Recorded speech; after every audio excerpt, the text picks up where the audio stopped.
पहा मित्र, एक कपाट 10,000 रुपयांना खरेदी करून विक्री केली असता 15% तोटा झाला तर त्या कपाटाची विक्री किंमत किती?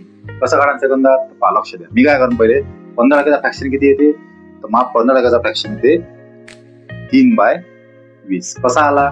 पहा, 15 भागेला 100, तर 5 20 100 आणि 5 3 15, हे आला 3/20.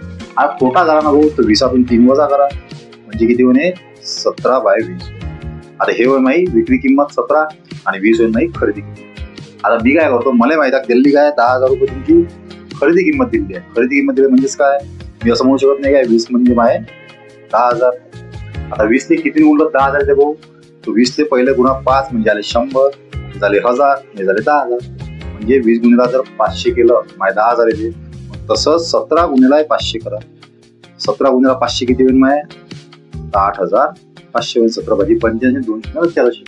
ऑप्शन कोणतं भाऊ? तिसरं. आवडला असेल तर लाईक करा, सबस्क्राईब करा, शेअर.